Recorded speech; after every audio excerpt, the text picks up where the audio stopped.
¿Qué tal? Un saludo a todos los que nos siguen en ¿Qué pasa Villanueva? Hoy, al igual que siempre, traemos un tema relevante a la mesa de nuestro conversatorio. El día de hoy trajimos a un personaje muy interesante que es profesor, coordinador de Dignidad Agropecuaria en Santander y mucho más. Pero bueno, sin darle más rodeos, le doy la bienvenida al profesor Rafael Reyes. ¿Cómo está, profesor Rafael? Muy bien, buenas tardes. Muy agradecido con ustedes por permitirnos expresar algunos criterios y colaborar con ustedes en Villanueva, un municipio muy apreciado. Muchas gracias. Como siempre, antes de pasar de lleno a nuestro conversatorio, los invitamos a dejar sus comentarios, a hablar con nosotros y porque nosotros vamos a estar pendientes de todos sus comentarios y preguntas. Entonces, profesor Rafael, vamos a hablar primero un poco de educación, siendo usted un pedagogo colombiano. Nos parece pertinente preguntar cuáles son los principales problemas de la educación colombiana, ¿no? Que es algo que muchas veces, sobre todo educadores y gente que está en la academia, dice que hay bastantes problemas en la educación colombiana. Entonces, ¿cuáles son los principales problemas de la educación colombiana? A ver, yo comentaría o partiría de dos temas fundamentales.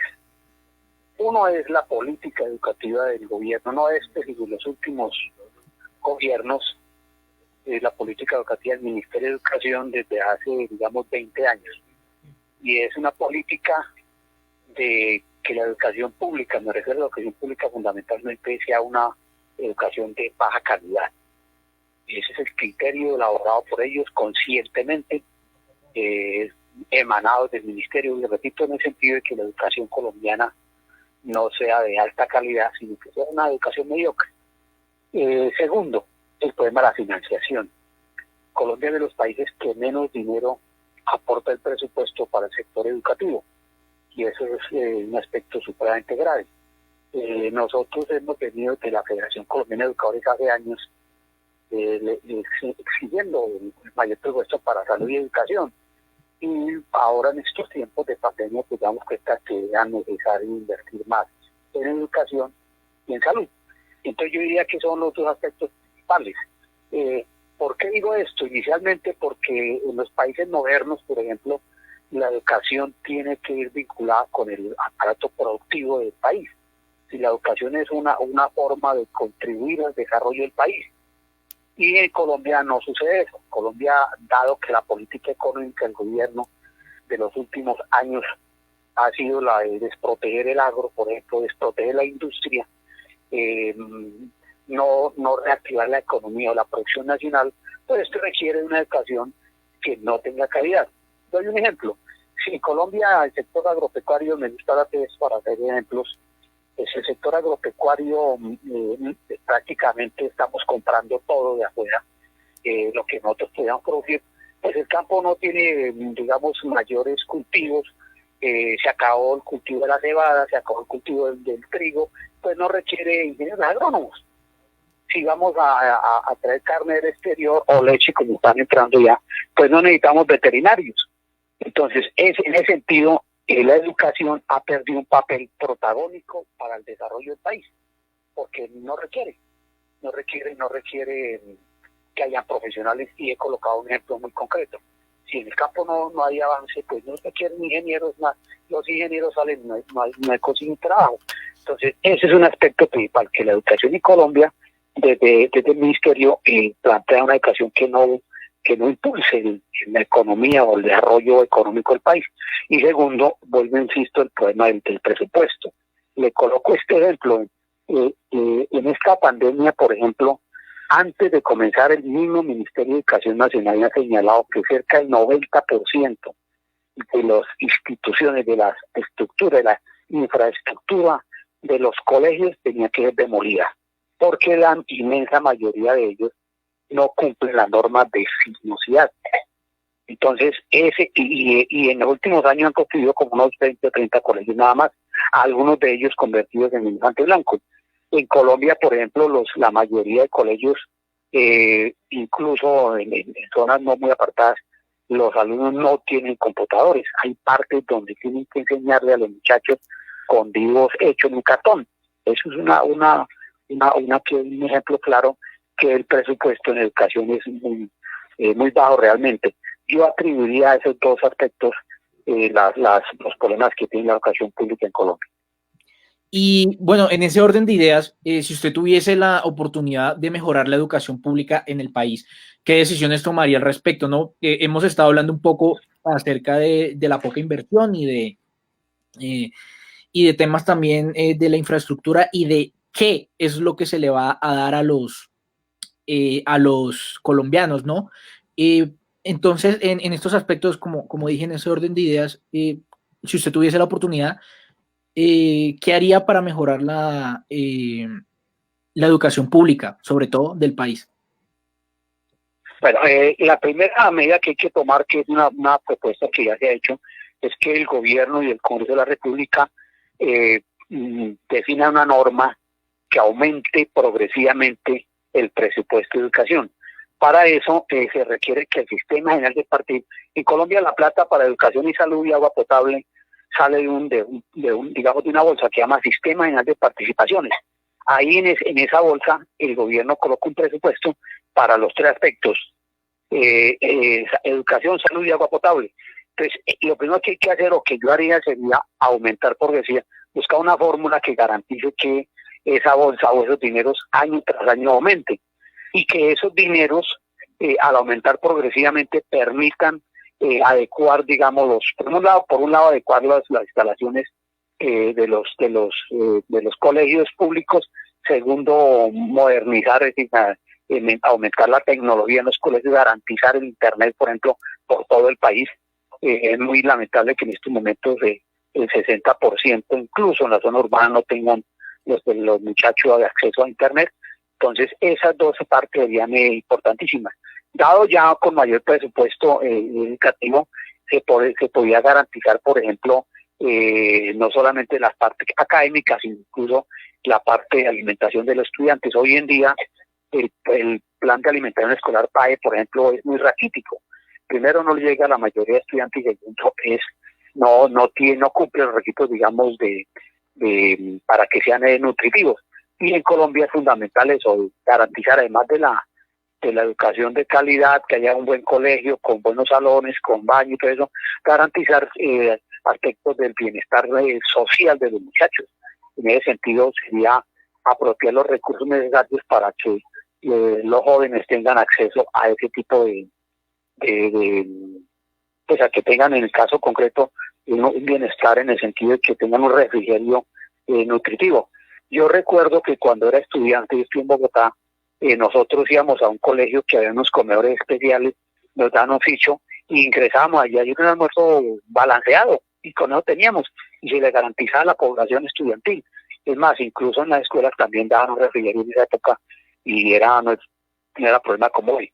Entonces, la primera condición es aumentar el recurso económico, aumentar el presupuesto para, en este caso, la educación, y también, pues, digamos, de coletilla, que esos recursos sean bien empleados, porque desafortunadamente en Colombia, vuelvo y repito, el mismo ministerio, incluso la Contraloría, ha hecho hallazgos de colegios que se invirtió plata, no aparece el contratista, y quedan ahí. Aquí nomás en San, por ejemplo, en colegio, en la presentación, el colegio de la presentación, se iba a hacer unas aulas para unas aulas infantiles, que lleva 5 años abandonadas ahí, se dañaron. Entonces, eso sería un requisito: mayor presupuesto, aumentar el sistema de participaciones, los fondos para educación, y garantizar que esos dineros lleguen y se manejen transparentemente. Porque, vuelvo y repito, en los últimos 20 años más o menos hemos contabilizado que para educación nada más se han dejado de entregar 92 billones de pesos.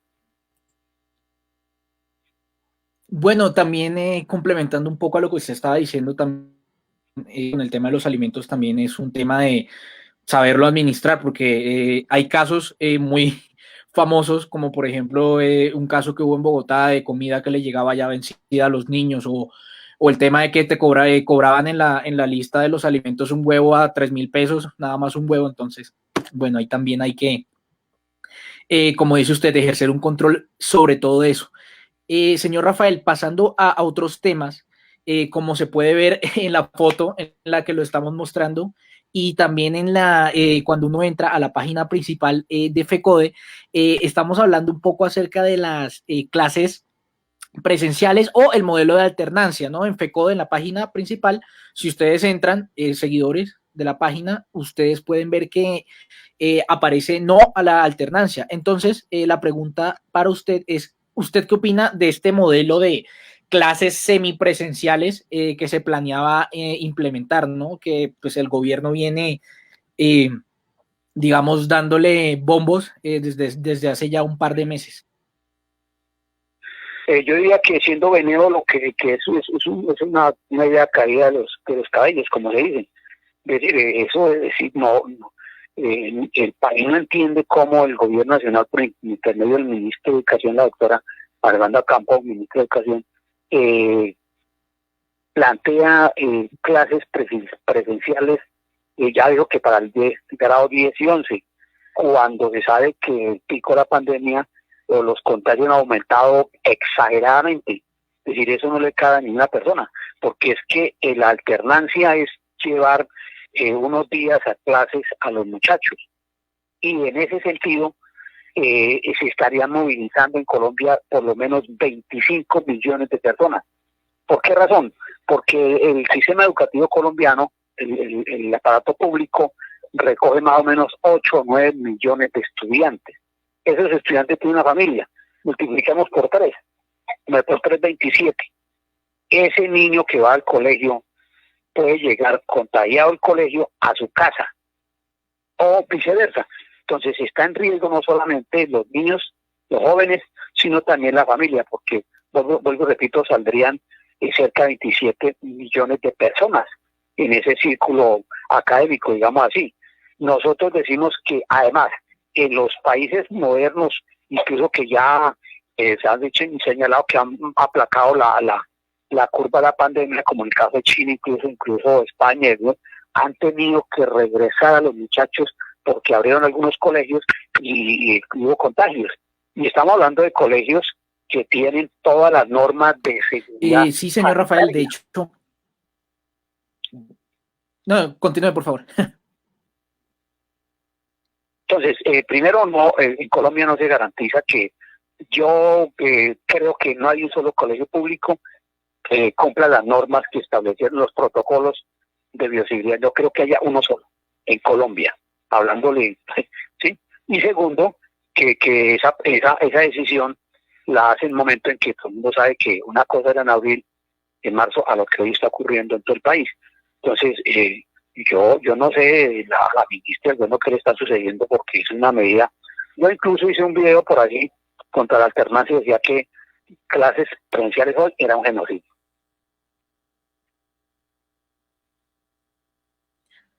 Sí, de hecho ahí lo estamos viendo en su imagen. Y bueno, hablando también de todo lo que ha pasado con los meses de pandemia, no es un secreto para nadie que el paso de virtualización en nuestro país, no solamente para profesores, sino para estudiantes, para todo el mundo, para padres incluso, ha sido complicado, ¿no? Por el tema de que muchos estudiantes, como dijo usted, profesores en ciertos lugares tampoco tienen acceso a internet, entonces eso se ha complicado. Entonces, nuestra pregunta a usted es que si usted sabe desde FECODE, de lo que usted sepa, ¿qué soluciones o estrategias se han planteado para el desarrollo de estas clases virtuales, ¿no? Digamos que a muchos porque muchos han tenido que verla así, o sea, de forma virtual, en medio de la pandemia, y como le digo, algunos profesores no contaban ni con las herramientas ni con el conocimiento para dar las clases virtuales. Entonces, si usted sabe qué tipo de soluciones se ha planteado desde FECODE para realizar las clases virtuales y evitar precisamente los contagios. Sí, lo primero es que en Colombia, en el mundo, nadie está preparado para este tipo de circunstancias.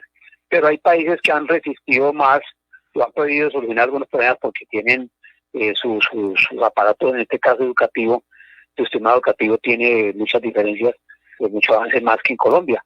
En Colombia es muy triste señalar que casi el 98% de la zona rural en Colombia, los muchachos no tienen computadores ni hay internet.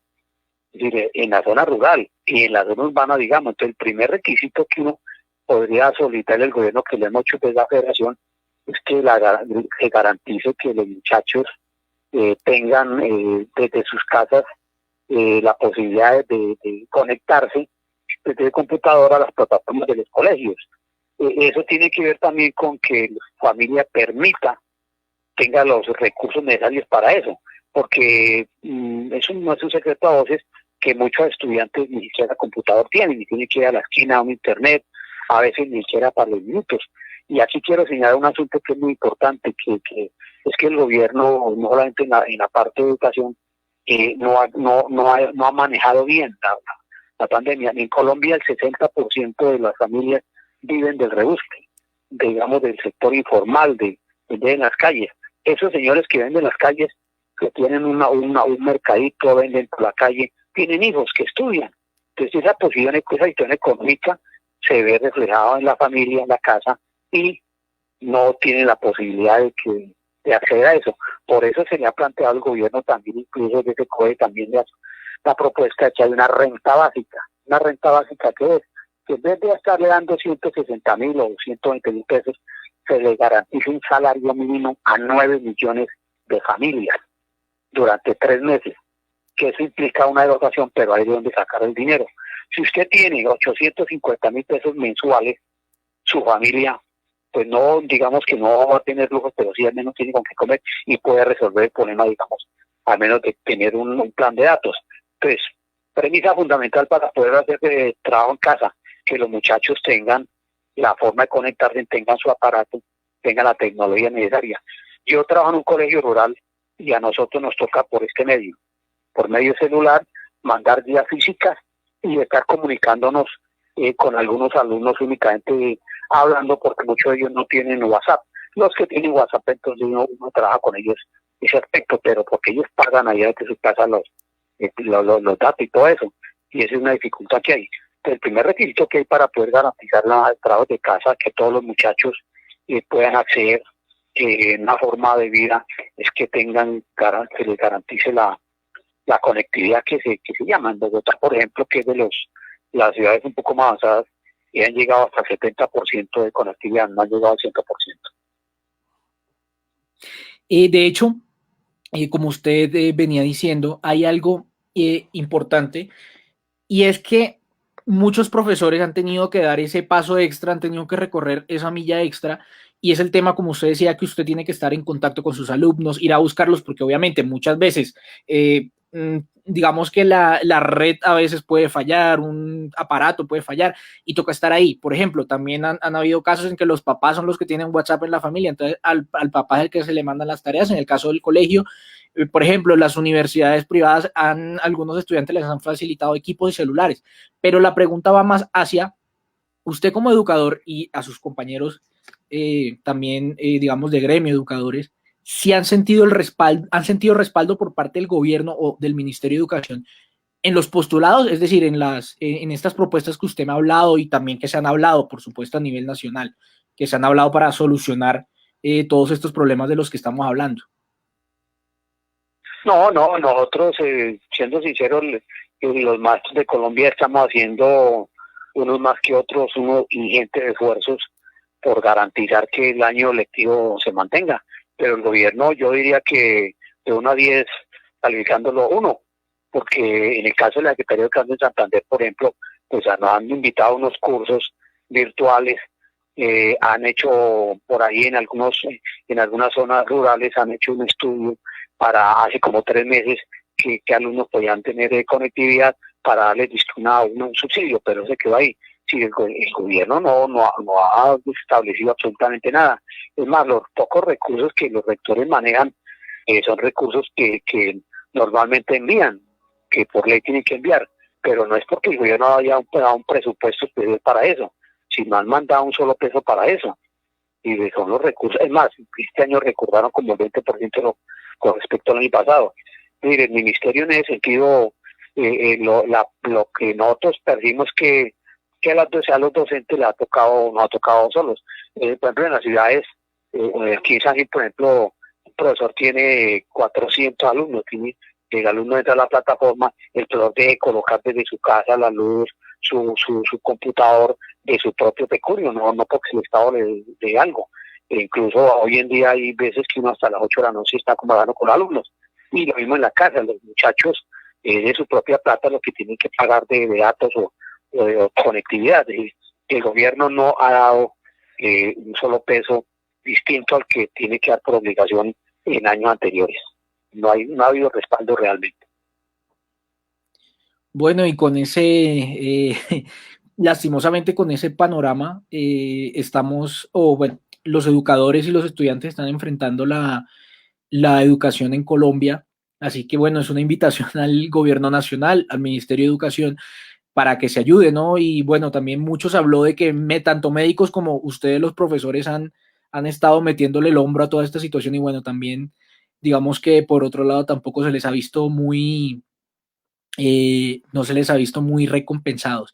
Lo invito a usted, profesor Rafael, y a nuestros seguidores a mandar un video, un pequeño video que vamos a hablar acerca de el Día del Campesino, para mostrárselos, y también ese va a ser el siguiente tema del que vamos a hablar. Vamos a estar hablando del agro.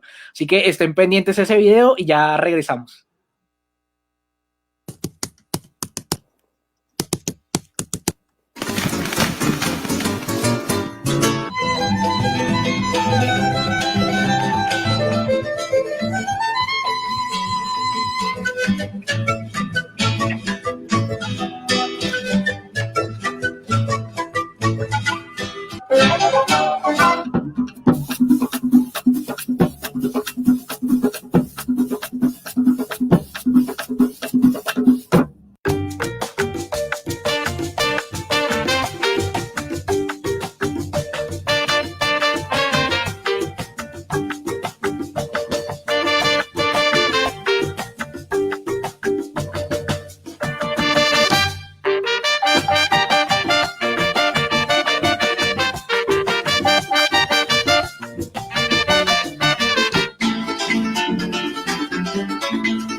Y regresando al tema que dijimos que íbamos a tocar apenas terminara el video, vamos a hablar del agro.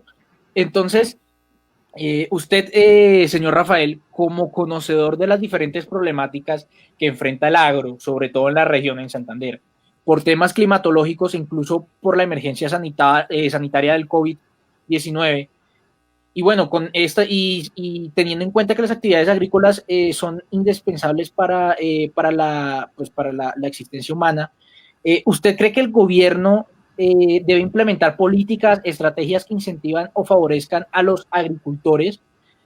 ¿A los agricultores?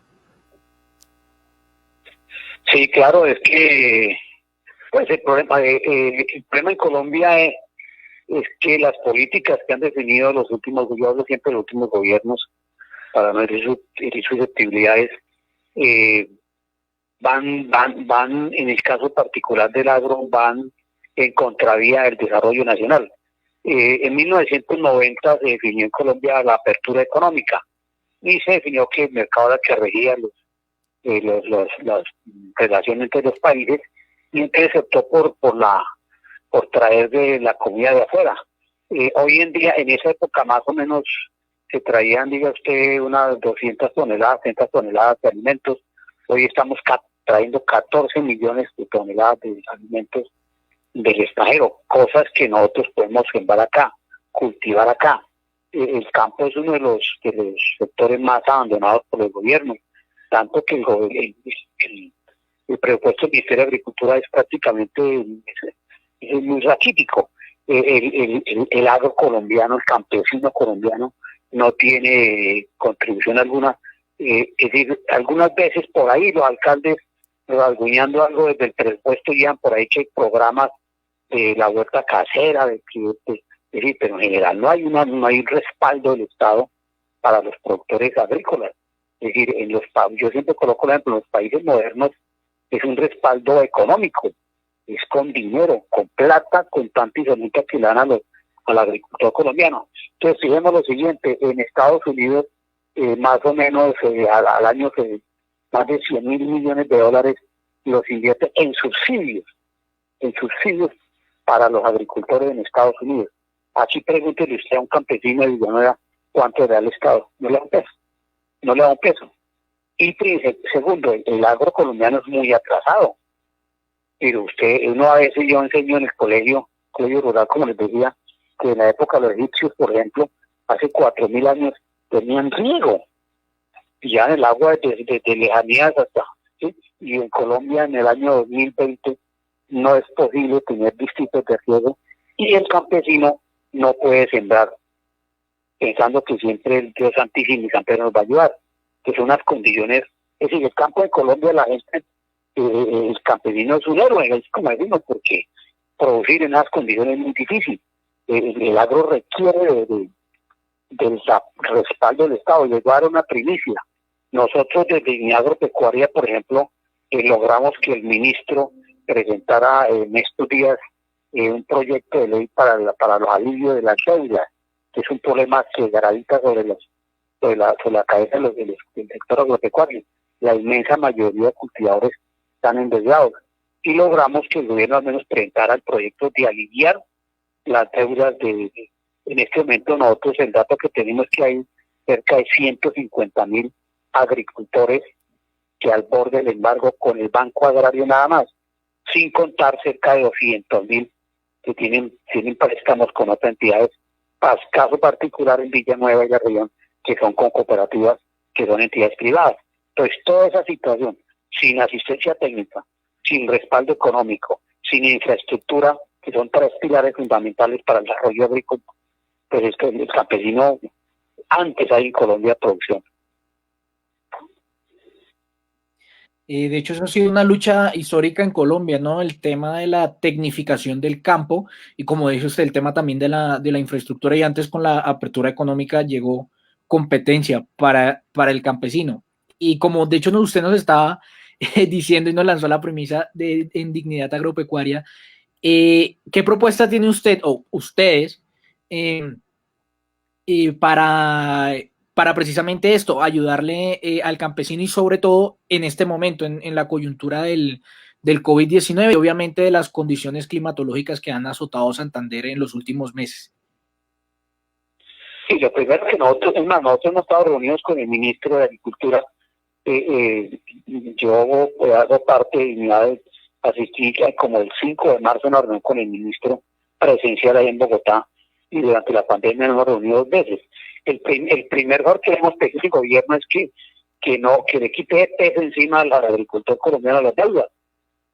Porque nosotros en la región, por ejemplo, venimos en la zona de Villanueva, Curití, San Gil, de un intenso verano año pasado que perdió la cosecha de frío. Y comenzamos el año también con verano y el agua llegó tarde. Entonces, la primera colaboración del gobierno practicar una política de alivio en ese sentido. Segundo, en la pandemia se ha dado un problema, es que hay mucha gente que tiene productos y no los pudo sacar. Y nosotros le dijimos al ministro que garantice el transporte, garantice que haya el traslado de esos productos que el campesino tiene en sus parcelas, en sus fincas, para que vayan a la ciudad. Y tercero, que le garantizaron un precio justo, porque aquí hubo quejas, por ejemplo, de amigos de Curití que siembran tomate, habichuela, que llegaban a Bucaramanga, llegaban un furgón, y por el caso del tomate, es que para que más o menos rente, la caja tiene que estar en 25, 30 mil pesos, y le pagan 7 mil pesos. Pues eso lo conversamos con el ministerio. El ministerio se inventó un programa por ahí que es el de un auxilio de transporte, que antes tengan que escribirse. Pero que para hablar de tiempos de pandemia, primero garantizar que el campesino pueda vender sus productos, que tenga posibilidad de sacarlos. Hay muchos videos que ruedan por ahí donde hay gente con la fruta perdiéndose, otro con aguacate. Y segundo, que esos precios sean remunerativos para el agricultor. Algunos alcaldes han hecho algún esfuerzo. Aquí en San Gil, por ejemplo, se hizo un compra de mercado campesino, y en Bogotá la alcaldesa Claudia López, el domingo que pasó, compró como 150.000 mercados traídos de Boyacá, de Tolima, directamente comprados a los campesinos. Eso le aumenta incluso al campesino en más del 60% del valor de lo que vende. No le digo comprar un aguacate que lo compran a 300 pesos, 400 pesos, y en Bucaramanga incluso a 600, si usted compra un aguacate a 1.000, entonces si tú vendes a 1.500. Entonces esas tres cosas, digamos así, como para aliviar la pandemia. Pero ya para resolver el problema de fondo necesitamos unas 3 decisiones políticas de fondo. Una de ellas es que el gobierno renegocie los tratados de libre comercio. Y en Colombia la agricultura colombiana no podrá volver a surgir si se mantienen los criterios de los tratados de libre comercio. Le doy un ejemplo: el frijol el 30% está trayendo, la cebada y el trigo casi el 90% viene del extranjero. Hay productos como el azúcar que tiene un subsidio del Estado que, en aras de los cumplimientos de los tratados de libre comercio, esos aranceles que le cobran por traer azúcar del exterior, poco a poco los van bajando, y creo que entre 2 años ya están aranceles cero, lo que significa que es más barato traer de afuera que lo que produce acá. Pues en esas condiciones ningún cultivo puede surgir, porque si usted en Estados Unidos, que es una despensa, en Estados Unidos al agricultor le dicen cuánto tiene que sembrar, y si el gobierno ve que va a sembrar demasiado, paga por no sembrar más. Imagínese usted. Y allá el 30% de lo que gasta el agricultor es subsidiado. El gobierno le da eso. Es más, incluso en algunos países, cuando la vaca tiene terneros, al dueño le dan un subsidio, que aquí ni siquiera da para la vacuna, para poner los terneros. Pues en esas condiciones es muy difícil que el agro, digamos, que es muy importante, porque ahí, perdone, me extiendo un poco, porque del sector agropecuario depende de una cosa, depende la seguridad alimentaria del país. Es un tema grave. Hoy en día, en estos meses, se veía que hay países que de pronto no podían enviar o exportar lo que iban a exportar. Yo me pregunto, que Estados Unidos dejara vender la cebada o el trigo a Colombia, porque necesitan ellos trigo allá. ¿Qué ocurre en Colombia si no entra ese porcentaje para sembrar trigo y cebada en Colombia? Usted no lo hace en 6 meses. Si se puede enfrentar una hambruna de mayores proporciones. Es un requisito indispensable de la soberanía del país, es garantizarle el alimento a su población, garantizarlo con sus propias manos. Eso es básico en cualquier país. Los países avanzados, los países grandes, primero siembran lo que ellos necesitan y lo que sobra lo venden. Y bueno, hablando de esto, ¿usted cree, bueno, antes de eso, dar un pequeño contexto, y es que yo creo que para nadie es un secreto, o bueno, para los que no lo sepan, gran parte de nuestra economía se basa en la extracción de petróleo, ¿no?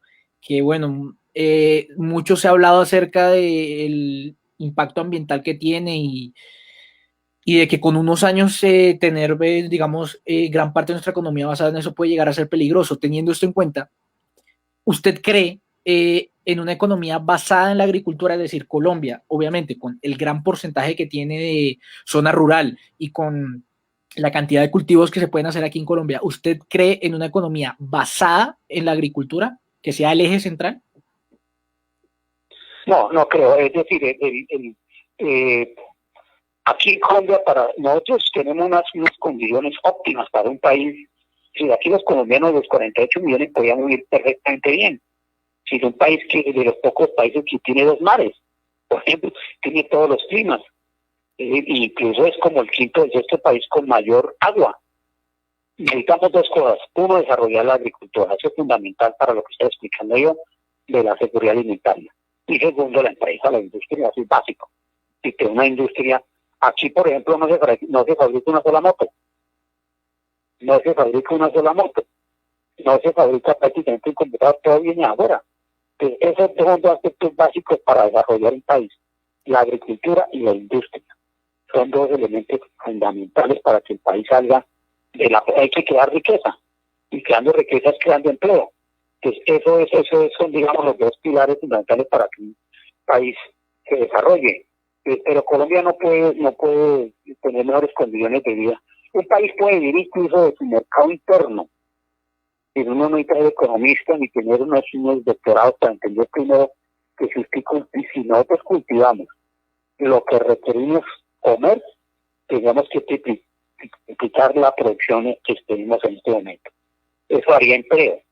Necesitaríamos agrónomos, necesitaríamos veterinarios, porque entonces el campo volvería a hacer lo que era antes. Y segundo, desarrollar algunas industrias fundamentales. Y el petróleo sí es un bien que se va acabando. El país le jugó a eso, siendo que Colombia nunca ha sido una potencia petrolera. Eso es falso. Nosotros hemos tenido unos recursos, unos yacimientos secundarios, pero no es que seamos una potencia, ¿sí?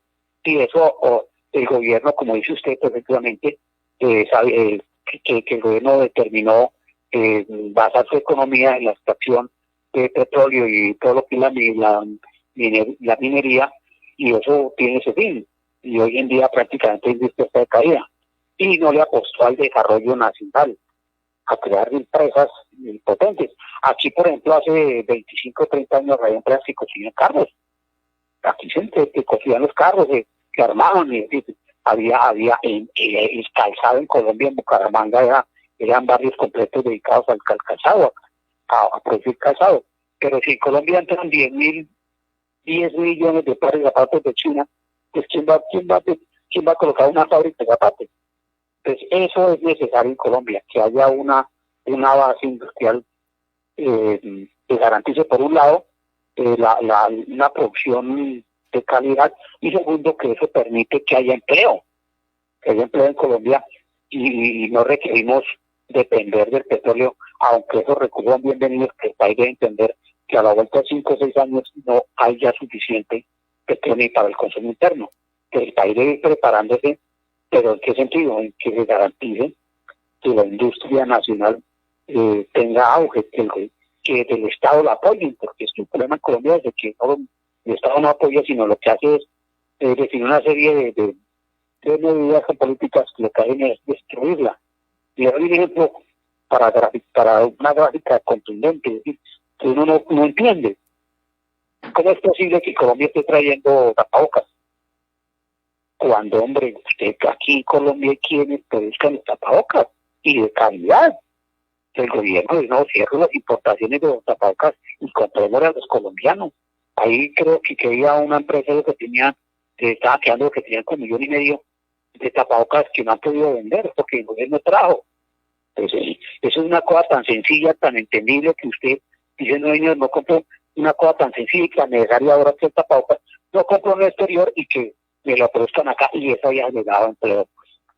Pues en las condiciones es difícil que la industria o el agro funcione, porque realmente desde las altas esferas del gobierno no tienen una visión de que el país es un país próspero. ¿Y por qué no la tienen? Porque ellos tienen algunas cepas de negocios que a ellos les sirve que progresen. Las exportaciones, la importación, perdón, hay gente que vive la importación. Y fíjese usted que cuando llegan a un ministerio, o vienen de una transnacional, o vienen de gerentes de una cadena de importación, pues a ellos les favorece que vengan importaciones y así se quiere la producción, tanto agraria como industrial. Sí, señor.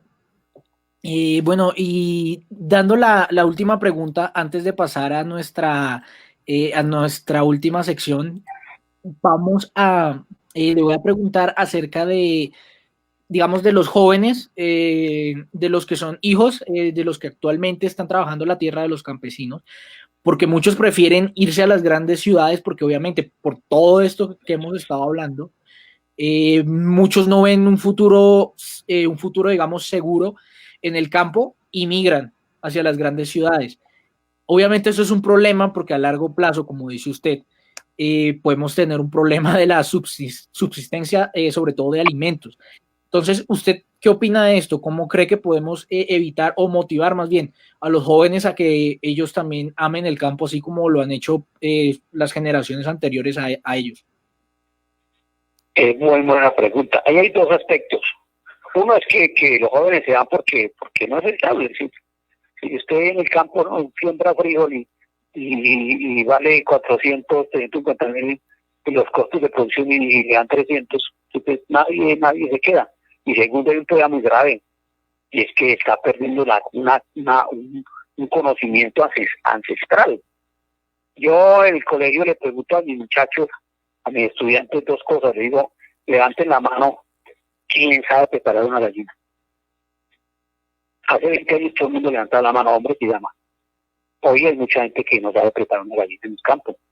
Y les pregunto, ¿quién de ustedes, por ejemplo, el cultivo del tabaco que ya acabó, el cultivo de frijol, va a haber una época en que ya nadie sabe ese conocimiento, porque nuestros antepasados van a fallecer y ese conocimiento no se ha transmitido, pues se interrumpió, porque desapareció el cultivo. Aquí en Colombia sembraban algodón. Entonces, eso por un lado, se pierde ese conocimiento, que es valiosísimo. Recordemos, por ejemplo, que en la época de los indígenas, la tradición oral jugaba un papel importante, porque era el conocimiento que transmitían ellos, incluso en la medicina y en la agricultura. Hoy en día los muchachos se van para Barranquilla, para Santa Marta, a atender una tienda, y se les olvida. Los jóvenes de hoy, pues ya no es la misma situación en la zona rural. Vuelvo y repito, el ejemplo muy práctico, muy sencillo de quién sabe cocinar. Ya hay mucha gente que los platos típicos los deben preparar y ya está olvidando ese conocimiento. Y segundo, la única garantía que haya para que ustedes retornen al campo es que el gobierno les garantice, el Estado garantice que el campo es rentable. Que el campo es rentable. Si usted le coloca el frijol a 500.000 pesos la carga, la entrega a frijol. Eso tenga seguro. No se va a llegar por allá a colocar una tienda o administrarla. Entonces, la primera condición es que el gobierno garantice que haya producción agrícola, que la gente en el campo tenga posibilidades de vivir bien. Hace unos años, por ejemplo, en el sector cafetero, Colombia vivió casi 60 años de los cafeteros. Los cafeteros cultivaban escuelas, acueductos, y la gente en cambio, los cafeteros mandaban a sus hijos a las universidades, y tenían su carro, tenían su buena casa. Hoy los cafeteros están alquilando la finca para recreo, porque el café se fue a pique, el precio del café.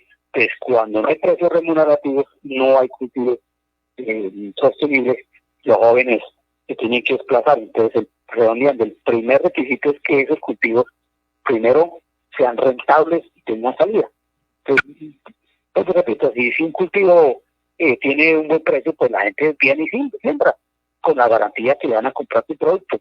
Eso es importante, hacer lo que el campo vuelva a hacer lo que era antes, que hayan cultivos enormes, porque, me repito, necesitamos garantizar la seguridad alimentaria y además se le da la plata al Estado. Yo finalizaría diciendo esto: en este momento la pandemia necesitamos que la gente tenga plata en el bolsillo para que compre, para que se mueva el comercio, para que se mueva todo el aparato económico de Colombia. Y la única forma de meterle plata al bolsillo es que la gente tenga con qué trabajo remunerable. Pues eso es una política que debe garantizar, y pues, digamos, una política de sembrar cultivos que se han olvidado y que vuelvan otra vez los jóvenes a ver que es posible sacarse plata de ahí, un buen dinero que quede de ganancia, y la gente vuelve porque eso es un criterio primordial. La gente necesita resistir. Sí, señor Rafael. Y bueno, cerrando nuestro conversatorio, la última pregunta que nos queda por hacer, hablando un poco de política, es hablar usted qué opinión tiene acerca de los líderes, nuestros líderes políticos en la región y obviamente el manejo que han hecho sobre todos estos temas de los que hemos estado hablando. No, yo digo que en la región y en el país hay una casta de dirigentes que hacían usufructuado del erario público, que han utilizado los puestos, tanto el legislativo como el ejecutivo, para enriquecerse, que no tienen conciencia de su país. Es decir, hoy en día, yo doy un ejemplo, aquí hubo una vez un alcalde, y el alcalde, aquí salió un alcalde, y el señor se sentaba en el parque y la gente lo miraba, y decía, mire, es que el señor fue alcalde, otro decía, mire, ahí sentado, no consiguió nada. Es decir, hay una cultura de entender de que uno va a un puesto público es para ganar plata.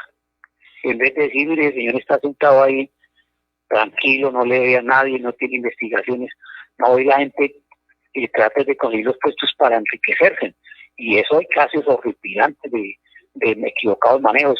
Si la clase política en Colombia en elecciones visita a todo el mundo, promete todo y no cumple, eso lo sabe. Desafortunadamente, la gente muchas veces por la necesidad, porque la pobreza crea eso, la cultura de dependencia, vuelve y los eligen. Entonces la gente vota mal el domingo y el lunes quiere que los legislen bien, y eso es equivocado. Es decir, esas personas no merecen ser elegidas. Y otra situación es que la gente los elige y no le hace el seguimiento. Yo voy a colocar lo siguiente: nosotros, el proyecto de ley para alivio del sector agropecuario tiene que hacer tránsito en el Congreso de la República, ¿sí? Y la gente votó por representantes a la Cámara aquí y por senadores de esta región. Es decir, el campesino tendría o tiene la posibilidad de decir, hombre, yo le ayudé, ayúdeme con que ese proyecto que se presentó allá en el gobierno salga de un proyecto que nos sirva a nosotros. Pero la gente nunca escucha eso, la gente no se fija en eso. Y muchas veces a la gente, eso es normal que en los barrios, en las veredas, los compren con unas camisetas, con patrocinar un campeonato, y los grandes problemas se viven en el Congreso. Entonces, realmente yo creo que el país debe tener un nivel de conciencia distinto, que la gente que se elija sea gente que uno diga, hombre, llega allá porque va a prestar un servicio a la sociedad, porque va a presentar proyectos de ley, incluso que el presidente, yo creo que en Colombia está en mora que hay un presidente del sector alternativo en Colombia, y nosotros llevamos 150 años que son los partidos tradicionales o algunos partiditos que salen de ahí, de los mismos, y llegan únicamente como por cambiar ahí de imagen, pero son los mismos con la misma. Yo creo que el país requiere hoy en día que haya un cambio en el rumbo del Estado, que coloquen por encima de los intereses personales los intereses de la comunidad. Es que Colombia puede hacer muchas cosas si el gobierno con medidas muy sencillas, y siempre y cuando la cosa pública se maneje con eficiencia y ética, y se tenga como criterio en la política servir a la población y no enriquecerse en forma individual.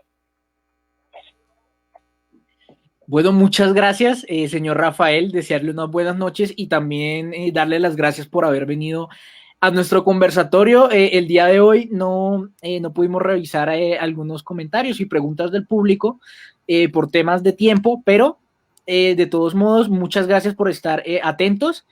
Y nada, señor Rafael, no sé si quiera decir algo antes de despedirse.